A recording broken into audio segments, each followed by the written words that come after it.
Amém, irmão, graças a Paz. Na outra vez que nós estivemos falando, nós entramos no capítulo 10 de Romanos, né? Recapitulando aqui o 9, nós falamos sobre a eleição de Israel. O 10 agora, nós estamos falando da rejeição de Israel. E aí esse 10 o Senhor nos permitiu caminhar até o capítulo 12, que eu acho que foi uma boa divisão, porque agora esse verso 12, perdão, ele já começa uma outra divisão do texto, né, que Paulo vai começar a falar. E aí nós falamos, né, o início do 10, que a questão de Israel, né, que eles optaram em servir as obras da lei, né,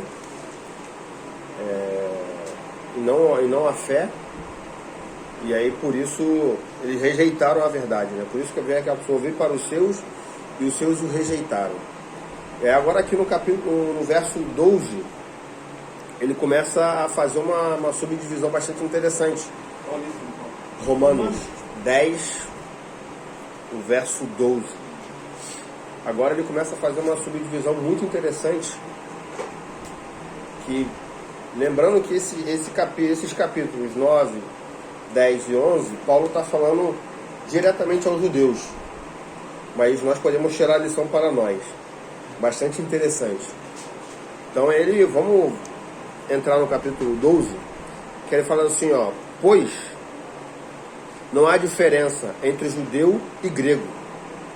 O mesmo é Senhor de todo, rico para com todos os que o invocam. Então Paulo começa agora a mostrar que o evangelho, que a salvação não é algo exclusivo dos judeus. Que agora a salvação é para todos aqueles que invocarem o nome do Senhor. Então agora a salvação não é algo exclusivo para judeu, porque eles eram o povo de Deus. Mas como eles rejeitaram, agora a salvação foi aberta a todos aqueles que invocarem o nome do Senhor. Então imagine para os judeus ouvirem isso da boca do judeu, porque Paulo era judeu. Paulo era um dos maiores estudiosos do judaísmo da sua época. Então quando você ouve um judeu falar que a salvação não é exclusiva do judeu, para o judeu isso é um sacrilégio. Mas Paulo viu que a salvação, que essa questão da salvação para todo aquele que invocar o nome do Senhor. Amém. Por isso que Colossenses 3, 10, vamos ver lá. Paulo vai lembrar-nos disso novamente.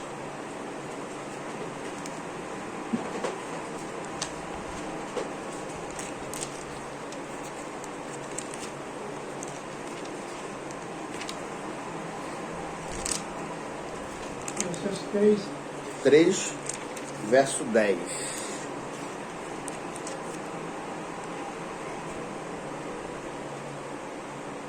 Acharam? E ele fala assim, vos vestistes de novo homem, que se renova para o conhecimento, segundo a imagem daquele que o criou. Aqui não há grego, nem judeu, nem circunciso, nem incircunciso, nem bárbaro, cita, servo ou livre, mas Cristo é tudo em todos. Então mesmo que Paulo falou, todo aquele que invocar o nome do Senhor, independente da tribo, da raça, do povo, se invocar o nome do Senhor, por isso que a Escritura vai falar que não há nome dado entre os homens pelo qual possamos ser salvos. O único meio de se ser salvo é invocar o nome do Senhor. Por isso que Paulo começa nesse 13 falando isso. E aí agora ele começa a tratar um outro assunto. Porque para se invocar precisa crer. E para crer precisa que se pregue. Se não há pregação, não há arrependimento. E se não há arrependimento, não há quem invoque o Senhor. Por isso que o 12 ele já começa. O 13 ele vai. Eu li o 12, né? O 13 ele vai falar assim: porque aquele que invocar o nome do Senhor será salvo. Porque todo aquele que invocar o nome do Senhor será salvo. Agora ele fala o 14. Como, pois, invocarão? Como, pois, invocarão aquele em quem não creram? Como, pois, crerão naquele que não ouviram? Como ouvirão se não há quem pregue? Como pregarão se não há quem vos envie? Então agora Paulo está está nos dando uma abertura aqui muito boa. Porque agora esse evangelho ele precisa ser pregado, anunciado. Esse evangelho, irmãos, não é para nós. As boas novas não é para retermos para nós. É para ser anunciado. É para se anunciar. Por isso que ele fala, por isso que ele começa o 14. Como, pois, invocarão? Como alguém vai invocar se ele não crê? Como alguém vai crer se ele não ouvir primeiro? Porque depois ele vai falar que a fé vem pelo ouvir e o ouvir a palavra de Deus. Então, para ter a fé, precisa se ouvir a palavra. Para se crer. Então agora Paulo começa a tratar esse assunto. Porque esse assunto ele é muito interessante, porque ele tem dois princípios. O primeiro, que todos nós fomos chamados para anunciar o evangelho. Todos. Mas dentro desse todos tem alguns que o Senhor comissionou. Aqueles que têm um dom. Atos 8, ele vai falar isso. Atos 8, ele vai tratar esses dois pontos bastante interessantes. Vamos ver lá. Às vezes a pessoa faz a evangelização, mas a pessoa que está no evangelismo não tem aquele dom de convencer o espírito que está ligado. Porque como filho de Deus, irmão, nós devemos saber anunciar o caminho da salvação a todo. Por isso que Pedro vai falar que devemos ser capazes de defender o evangelho. Amém. Isso é dever de todo cristão. Isso não é dever só do evangelista. Isso não é dever só de presbítero. Isso é dever de todo cristão. Saber a razão da sua fé. Quando vos pedirem a razão da sua fé, estarmos aptos. Agora Paulo, esse Atos 8 aqui eu acho bastante interessante, porque nós vamos ver, bastante interessante que primeiro, o propósito do Senhor era com que a igreja anunciasse, por isso que no 8.1, no versículo 1, capítulo 1, perdão, verso 8, ele vai falar que vós sereis minhas testemunhas. Vamos ver primeiro o 1, verso 8. Capítulo 1, mas vou pegar o 8. Só para contextualizar. Capítulo 1. É. Isso. Vamos ler primeiro Atos 1, 8. Depois eu vou lá para o capítulo 8. Que acho que é completo. Para a gente vai entender melhor o assunto. Porque aqui no 1 ele já vai falar aqui, ó, 1:8. No entanto, recebereis poder ao descer sobre vós o Espírito Santo, e sereis minhas testemunhas, tanto em Jerusalém, como em toda a Judéia e Samaria e até os confins da terra. Ele está falando aqui que era só os discípulos? Só aqui era no caso os apóstolos agora. Não, vós, aqui é para todos. Vós sereis minha testemunha. Mas em Jerusalém tinha um ambiente muito bom, como o Gabriel fala. Era um ambiente muito bom, a graça do Senhor era muito abundante, havia cura, havia uma graça muito forte. Então a tendência disso foi ficar todo mundo em torno disso. Porque era um ambiente muito bom. A igreja dos sonhos, a igreja ideal. Era muito bom esse ambiente de Jerusalém, um ambiente de desfrute, de comunhão. E eles perseveravam na doutrina dos apóstolos. Não, um ambiente, irmão. Na comunhão, então os irmãos ficaram, igual aquele exemplo de Pedro. Senhor, façamos 3 tendas. Uma para ti, uma para ir, outra para mim. Ficar aqui desfrutando desse ambiente. Mas não era esse o desejo do Senhor. O desejo do Senhor foi que eles fossem, que esse evangelho fosse anunciado a toda criatura. Mas Jerusalém perdeu essa visão. Por causa das maravilhas. Era um ambiente muito bom. Queriam ficar por ali mesmo. E aí o que o Senhor fez? Lançou uma perseguição. E aí agora vamos lá no capítulo 8.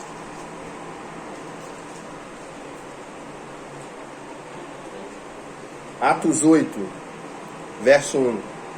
Que aqui agora nós vamos entender essas duas questões. O primeiro, que a igreja que foi chamada para anunciar o evangelho, mas dentro da igreja também tem aqueles que o Senhor levantou como evangelistas, que vou classificar como os arautos. E aí a gente vai ver os dois exemplos aqui. Vamos ler do verso 1 em diante. Ele fala assim: também Saulo consentia na morte deles, descansou-se naquele dia uma grande perseguição contra a igreja que estava em Jerusalém. E todos foram espalhados por toda parte da terra, pela Judéia, Samaria, exceto os apóstolos. Então quem saiu foi a igreja, não foram os apóstolos. Quem saiu para pregar o evangelho por causa da perseguição foi a igreja.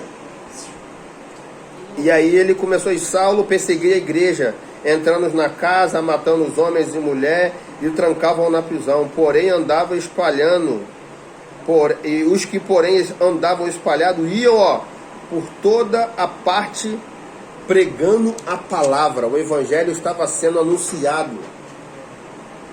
Então agora a igreja, depois de uma perseguição, por livre e espontânea pressão, entendeu que o comissionamento dela agora era pregar o evangelho também, não os apóstolos. Então, como igreja, irmão, nós temos uma responsabilidade.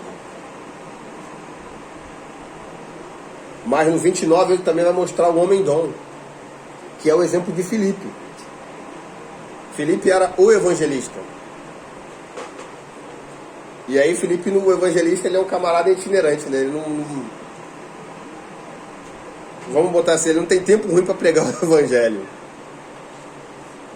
E aí ele fala o 29, vou pegar o 29, vou pegar o 26. Capítulo 26? 8, verso 26.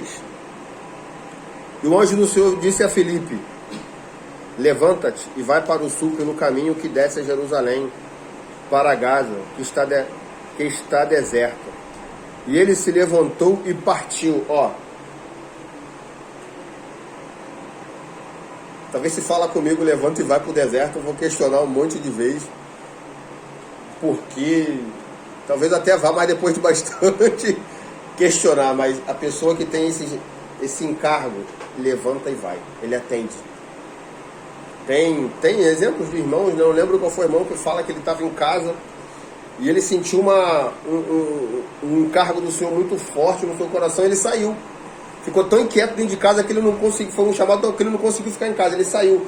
E aí de repente ele se viu parado no meio de um matagal, e aí ele começou a pregar, o Senhor falou, é aqui. Ele falou, mas Senhor, não tem ninguém aqui. E ele começou a pregar no meio do mato, parecia loucura. Pouco antes dele chegar ali, naquele mato entrou um homem baleado. E ele começou... Quê? Serra do Grajaú. E ele começou a pregar ali. Não parecia que ele estava pregando por nada. E ele começou a pregar, mas tinha alguém ali ouvindo. E aí, se eu não me engano, ele ouviu, depois do barulho, ele entrou e ele começou a pregar novamente o evangelho e aquele homem creu. Ele morreu. Mas ele creu no Senhor. Então o Senhor usa quem Ele quer, quando Ele quer, a hora que Ele quer, irmãos.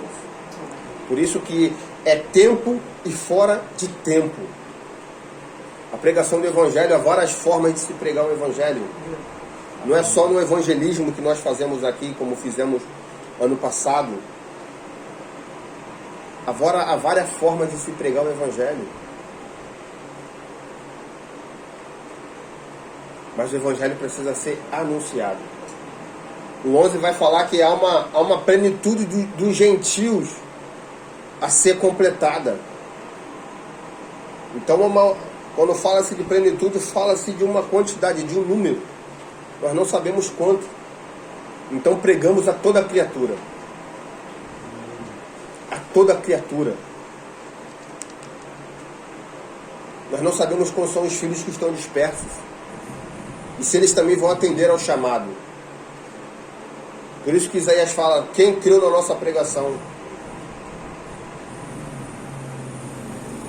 Nós anunciamos a Cristo. Por isso que tem um exemplo aqui de Filipe. Esse exemplo é bastante interessante.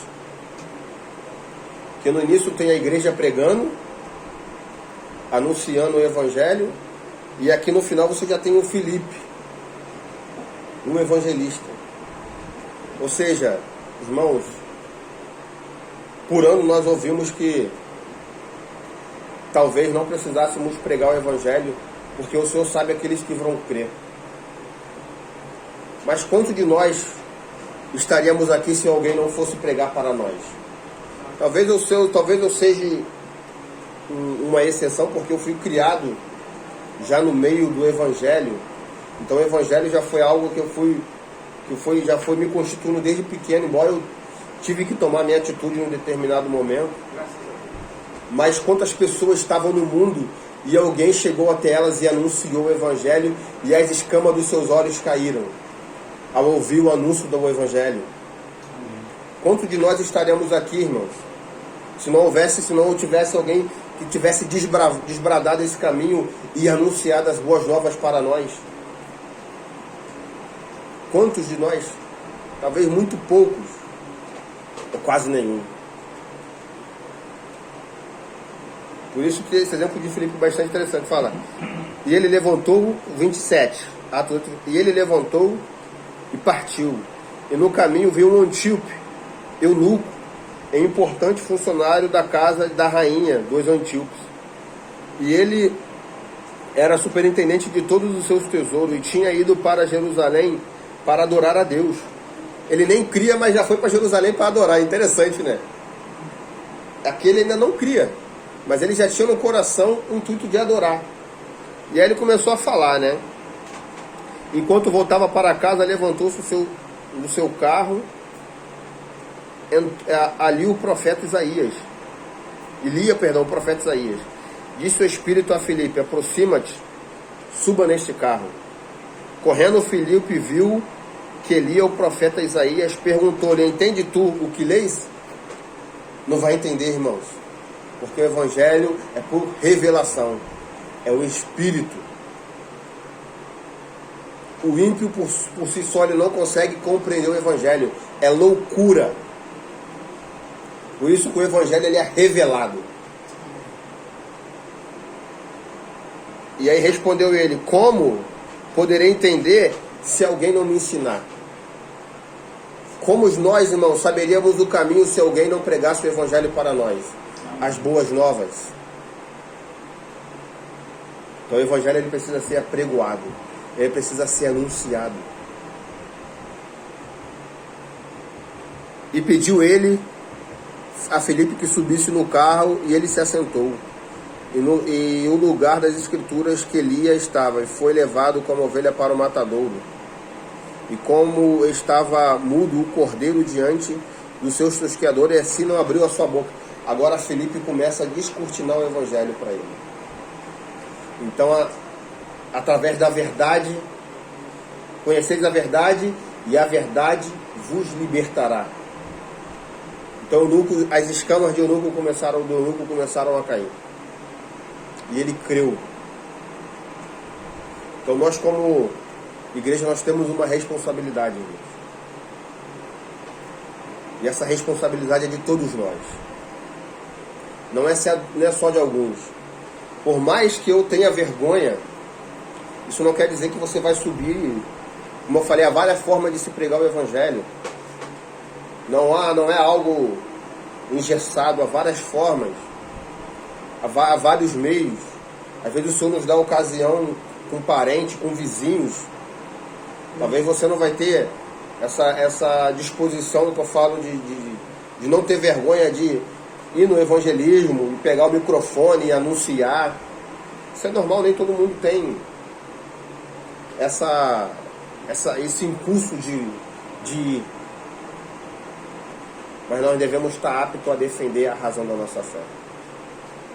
A tempo e fora de tempo. Às vezes tu está parado numa fila, de ONU, ou numa fila do caixa do banco, alguma pessoa vem, começa a falar, e isso já aconteceu comigo, para minha vergonha, você sente aquele desejo de falar do Evangelho, mas você se retrai.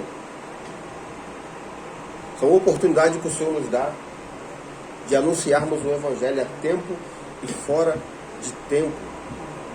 O Evangelho não vai ser só anunciado aqui quando nos reunimos, irmãos. Por isso que como ele falou em Atos, é em Samaria e até os confins da terra. Até os confins da terra. Por isso que Paulo fez a pergunta: como invocarão se não tiver o pregador? Logo ele não ouve a verdade. Se não há verdade, ele não invoca. Não tem como se invocar se você não conhece. Não tem como. Por isso que o Senhor nos enviou. Mateus 28 vai falar isso. Vamos ler lá Mateus 28.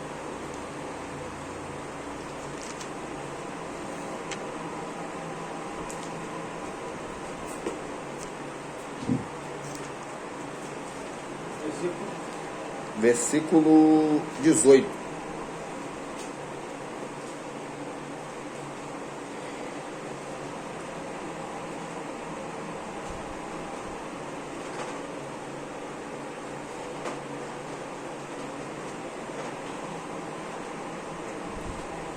Ele fala assim: chegando-se Jesus, falou-lhe dizendo: é-me dado todo o poder nos céus e na terra. Portanto, ide, fazei discípulos a todos os povos, não a só os judeus. Novamente, isso não é mais algo restrito só aos judeus, é a todos os povos. Batizando-vos em nome do Pai, do Filho e do Espírito Santo, ensinando-vos a obedecer todas as coisas que eu vos tenho mandado. E certamente estou convosco todos os dias, até a consumação dos séculos. Todos os dias. Esse dia eu estava lendo, foi Martin Lloyd Jones, no livro que eu tenho, ele fala que o Senhor nos tirou do mundo,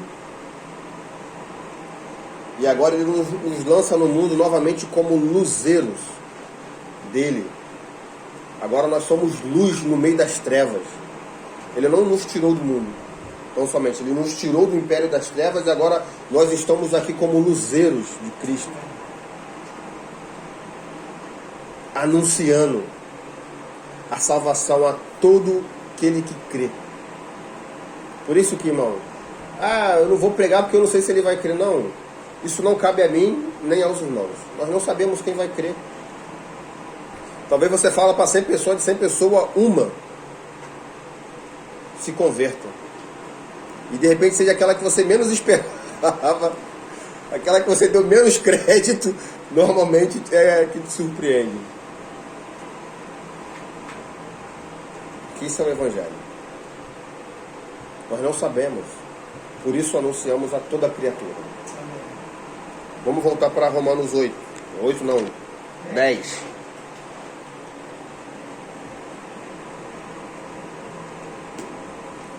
Romanos 10.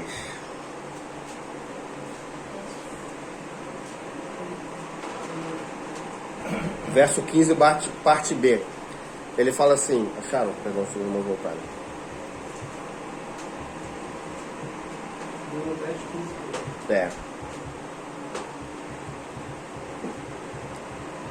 Ele fala assim: quão formosos são os pés dos que anunciam a paz, dos que anunciam coisas boas. Ilustrando isso aqui, o irmão Martin Lloyd Jones ilustra aqui achei muito interessante a ilustração dele. Esse Paulo está se referindo aqui a como se você fosse um escravo, se coloca na condição de escravo, você está trabalhando, e quando você olha no seu horizonte, você vê a pessoa que está vindo com a sua carta de euforia. Cada passo que aquela pessoa dá é uma alegria imensa para você. Mais próximo está a sua liberdade. Por isso que a tradução dessa parte B mais correta, alguns estudiosos falam que é conformosos os pés daqueles que trazem alegres boas novas das coisas, ou coisas novas. Nós anunciamos o Evangelho, a boa nova à humanidade. Imagina você chegar para uma pessoa que está cativa e você apregoar o Evangelho para ela e ela se libertar.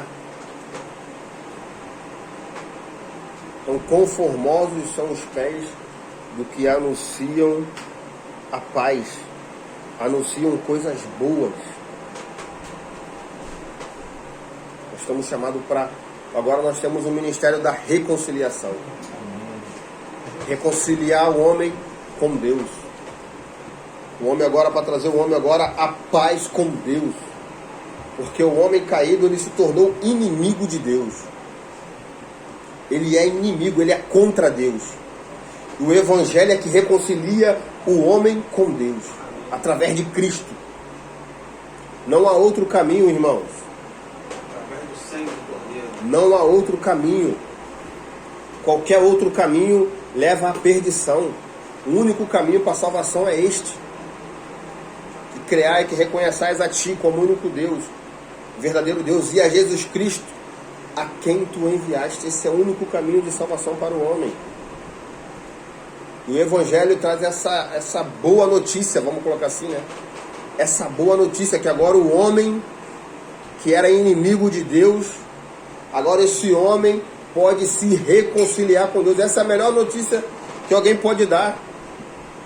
Então, imagina, você tem um inimigo, um Deus poderoso que pode tudo, e de repente alguém fala: rapaz, você pode... Tem uma boa notícia para te dar. Tá vendo aquele teu inimigo? Você pode se reconciliar com ele. É só crer no teu filho. É só crer. Crer na obra redentora de Cristo. Esse é o caminho de salvação. Os judeus pecaram porque eles rejeitaram isso. O Senhor veio para os seus e os seus o rejeitaram. Eles rejeitaram essa boa nova. Eles ficaram nas obras da lei. Por isso aquele exemplo do fariseu, né? Do fariseu e publicano. Isso é o judeu hoje. O publicano orando: Senhor, eu dou o dízimo de tudo, eu dou oferta, isso é o homem se justificando, eu faço. E o publicano vem: Senhor, eu sou miserável, sou pobre, sou indigno de estar aqui. E a palavra fala: quem desceu dali justificado? Que assumiu suas falhas. Que os judeus acharam e ainda acham até hoje, muitos deles, que o caminho de salvação é esse, é através das boas obras, as obras da lei. Mas a lei não veio para justificar ninguém. Como nós falamos no capítulo 10. A lei veio para mostrar ao homem a seu estado deplorável, que ele depende de Deus. Por isso que Gálatas vai falar que a lei se tornou um tutor para o homem, para mostrar ao homem o caminho de salvação, que é Cristo, o único caminho. Obrigado, Gabriel. Esse é o único caminho, irmão. Não há outro caminho. Por isso que agora vamos pular para o verso 17.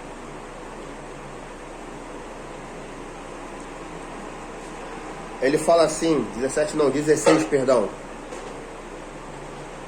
Nem todos, porém, verso 16, 8 e 16. Nem todos, porém,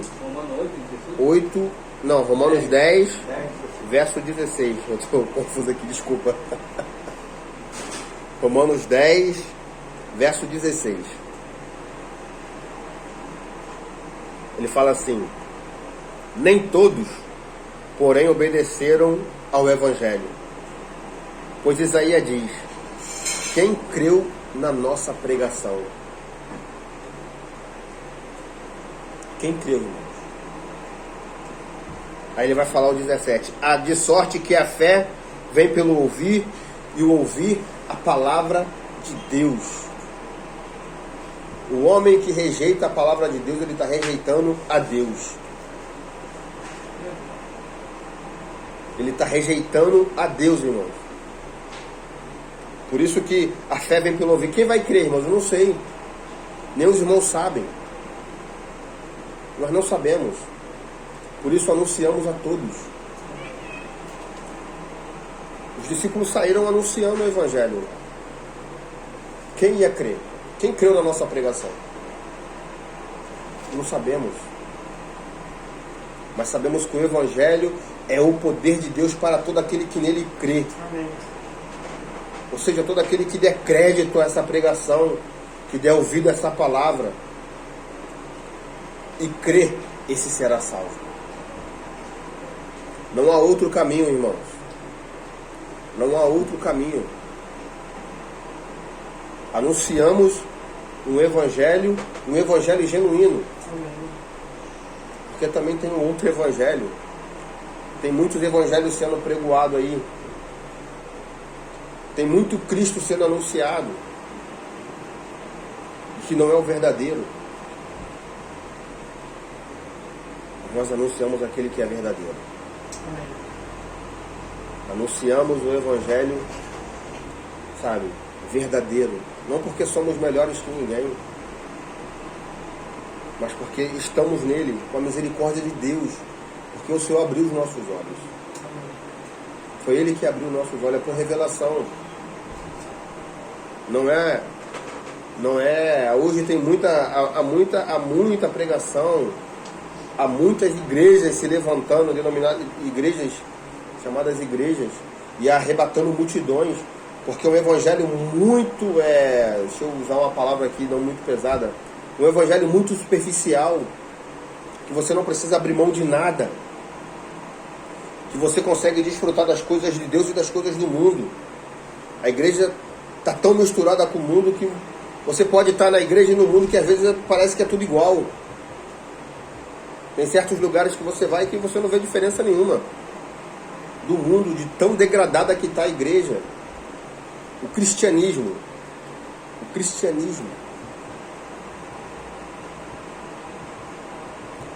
Mas há um evangelho, irmão, que é aquele que quiser vir após mim. Negue-se a si mesmo, tome a sua cruz e siga-me. Qualquer outro evangelho que não é isso, é uma mera ilusão. É uma mera ilusão. Por isso, quem criou na nossa... O irmão Atimaria, leu uma vez o livro dele, que ele estava pregando o evangelho, e aí tinha um irmão pregando, crê no Senhor, que teu celeiro será cheio. E aí o Atimaria veio pregar, crê no Senhor, que o Senhor quebrará a sua botija de arroz. Crê no Senhor, e o Senhor quebrará a sua botija de arroz, mas você será curado no seu interior. Você terá a sua alma sarada. Porque hoje tem muitos que vêm para o Senhor porque posso ter um carro, posso... É um evangelho que tem sido pregado. Mas embora como filho de Deus, o Senhor quer dizer também, irmãos, que vamos ter uma vida miserável, tá? Mas vamos padecer. Fomos chamados para sofrer o resto das aflições de Cristo. Para isso que fomos chamados. Não fomos chamados para nada além disso, irmão. Para pisar na cabeça de serpente, para andar em rua de ouro. Não, nós fomos chamados para sofrer o resto das aflições de Cristo. Isso é o que a Escritura diz.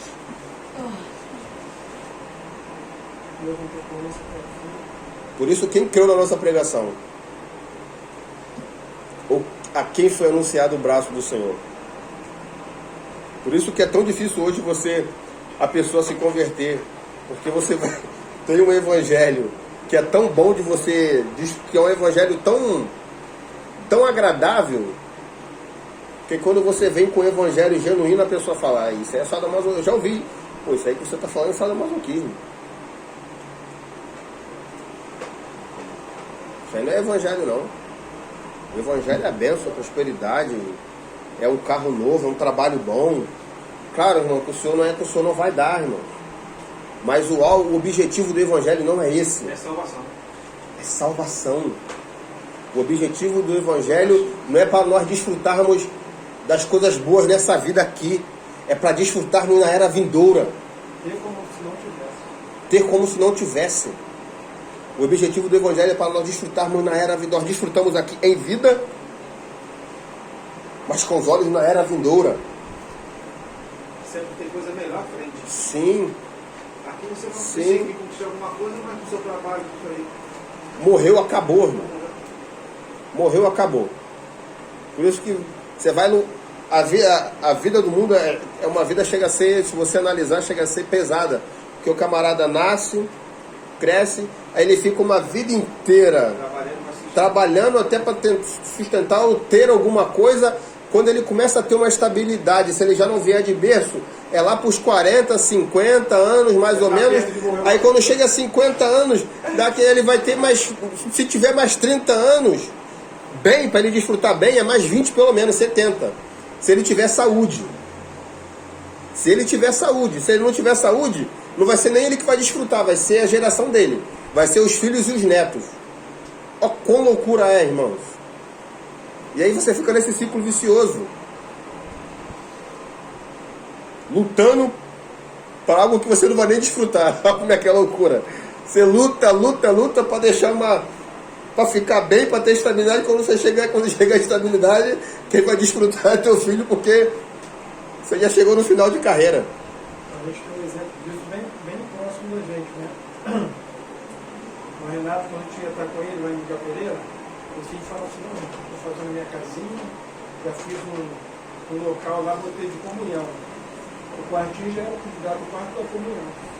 Quando ele se aposentasse, ele fez uma casa enorme para receber os irmãos e servir o sacramento. Bom, o irmão nem se chegou nem a aposentar.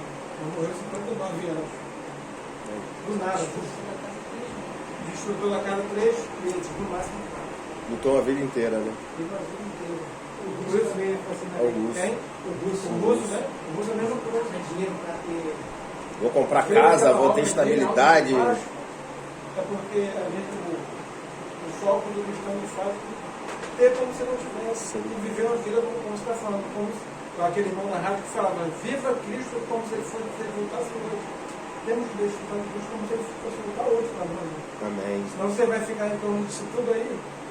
Você vai dizer que até está servindo o Senhor, mas o foco é sempre outras coisas. É quando você acha que vai desfrutar, o Senhor te leva. Não vai desfrutar de nada. Vamos para o verso 17. Fala assim, Romanos 10, verso 18, 17 não, 18, nós acabamos de ler o 17. Fala assim: digo, porém, não ouviram?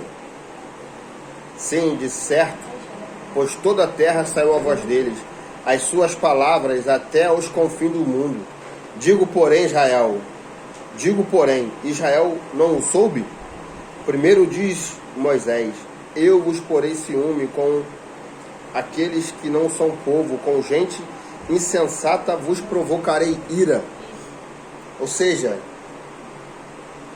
o Senhor anunciou, teve os profetas, os patriarcas, o Senhor veio anunciando.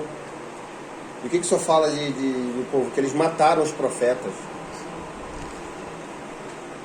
Eles mataram.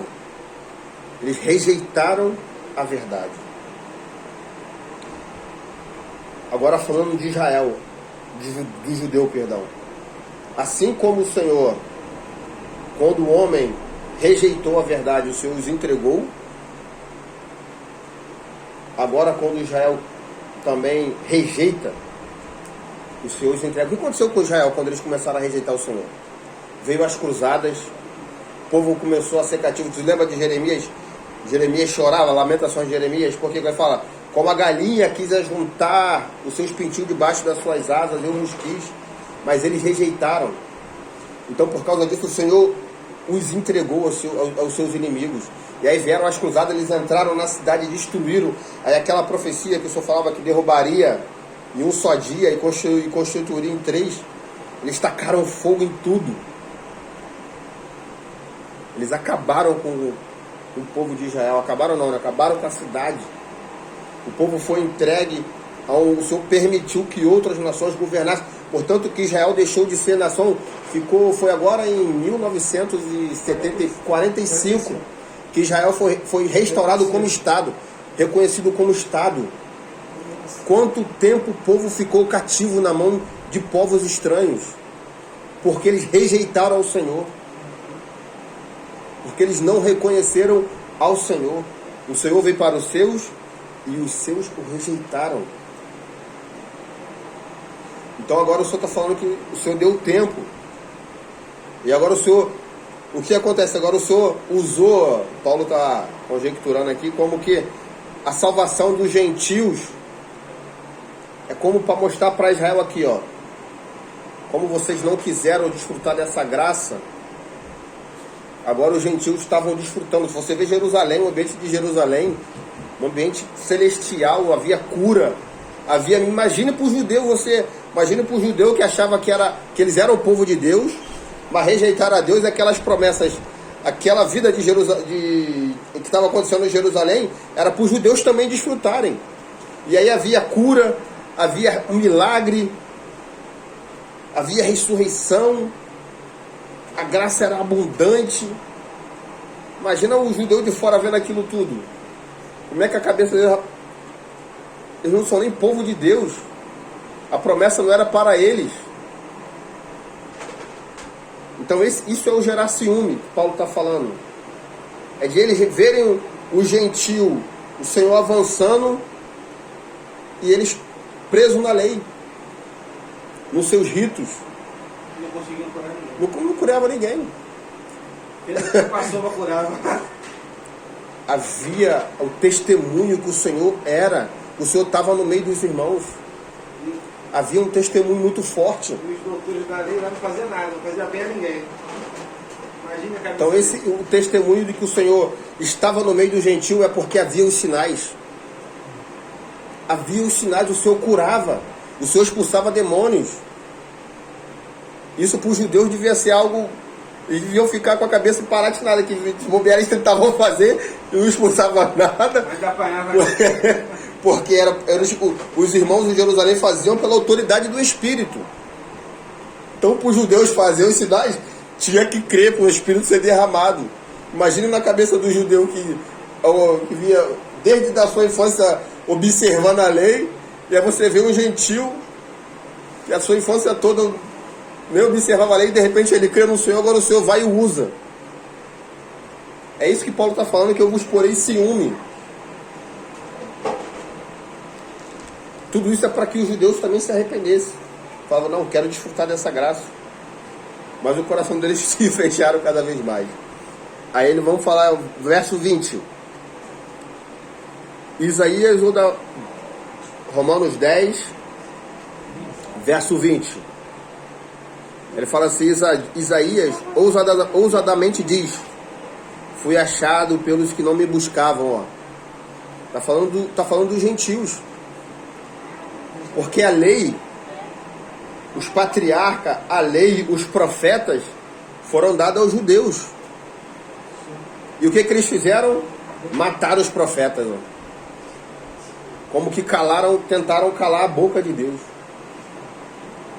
Para Deus não falar mais com eles. Calaram a boca dos profetas. Mataram os profetas. E me revelei aos que não perguntavam por mim. Agora, contra Israel, porém, diz, todos os dias estendi as minhas mãos a um povo rebelde e contradizente. A condição do povo judeu. Um povo rebelde e contradizente. Nós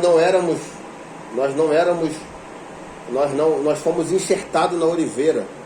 Nós éramos oliveira brava, como ele vai falar aqui no 11. Mas o Senhor nos enxertou. Nós fomos enxertados na oliveira. Agora nós desfrutamos da vida da oliveira pela graça. Isso não quer dizer que somos melhores que os judeus. Porque o que é a igreja, irmãos? É somatório de todo aquele que invoca o nome do Senhor, que é judeu, que é grego, que é cita, que é bárbaro. Amém. Os judeus não estão fora da igreja. Todo aquele que crê. Então, se ele crê, ele faz parte da igreja. Ele está incluído no corpo de Cristo. Por isso que hoje é um movimento muito forte dos judeus chamados remanescentes, que estão crendo no Senhor. A gente tem alguns escritores, e é bastante interessante você ver a ótica, né? Como um judeu, ele vê essa questão das promessas, né? Porque quando Normalmente os irmãos dispensacionalistas colocam que agora o Senhor não fala mais com o judeu, agora é com a igreja. Mas o judeu também está dentro da igreja. Porque não é mais cita, nem bárbaro, nem judeu, nem livre, nem escravo. É Cristo. Tudo em todo. E todo aquele que invocar o nome do Senhor será salvo. Seja de qual etnia ele for. Se ele invocar, ele será salvo. Então o Senhor quis, sabe, cuidar do povo judeu, de Israel, como ele fala aqui, isso aí, né, como a galinha junta seus pintinhos. Quando a galinha junta os seus pintinhos embaixo das suas asas, é porque o perigo está presente, ou há uma tempestade muito forte, ou o gavião está rondando. Então a galinha protege a sua cria. O Senhor queria cuidar de Israel. O Senhor queria proteger Israel, e eles rejeitaram. Por isso ficaram cativos durante centenas de anos aí. Ficaram cativos, porque rejeitaram o Senhor. Mas o Senhor tem seus remanescentes, como ele vai falar no 11. O profeta achou que ele era o único. Senhor, morreram todos, só restou eu. Sei que o Senhor falou para ele? Não, você não é o único não. Separei para mim mais 7.000, se eu não me engano, né?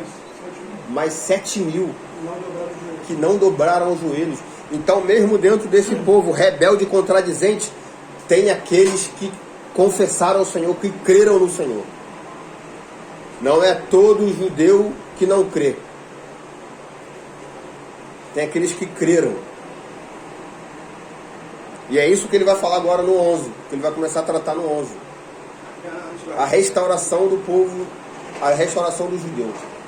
Vou ficar por aqui, porque... já tinha judeu que cria. Até no próprio sacerdócio lá, onde tinha seu mestre, acho que tinha uma vez que eu creio no Cristo. Perdão. Teve que aguardou o corpo, né? Para você ficar em um outro lugar. As coisas aí fica mais. O problema do povo judeu começa com a vinda do Messias. Até a lei, no período da lei, eles guardavam. O problema é que o Senhor começou uma nova era, vamos colocar assim, e eles não entenderam. O Messias veio, o Messias que os pais deles esperavam, que os seus avós esperavam, veio, e eles não reconheceram. Eles rejeitaram o Senhor. O Messias que foi anunciado, que foi profetizado, a palavra estava se cumprindo no tempo deles, e eles ainda estavam na sombra das coisas. Agora a realidade de todas as coisas era Cristo. E ele estava ali, o verbo se fez carne, habitou entre nós. Ou seja, tudo que foi falado pelos profetas estava se cumprindo em Cristo. E eles não receberam. Eles rejeitaram. Rejeitaram o Senhor. Por isso que o Senhor fala, o Senhor veio para os seus, e os seus o rejeitaram. O Senhor estendeu a mão, e eles o cravaram, e eles colocaram cravos nas suas mãos. Eles o crucificaram. O Senhor estendeu a destra para ele, para cuidar dele, e o que o Senhor recebeu em troca foi açoite, vinagre. Foi isso que deram para o Senhor. Eles rejeitaram o Senhor. Não só assim como eles mataram todos os profetas, mataram também a Cristo. Será porque eles tiveram a visão celestial? Eles esperavam que Cristo fosse libertar eles Eles esperavam um governo terreno. Ele saiu, o governo veio, foi celestial. A era que veio foi celestial. Amém, irmãos? Vou ficar por aqui para dar um tempo para os irmãos comentarem também, para os irmãos poderem. O que confundiu isso foi isso. Amém?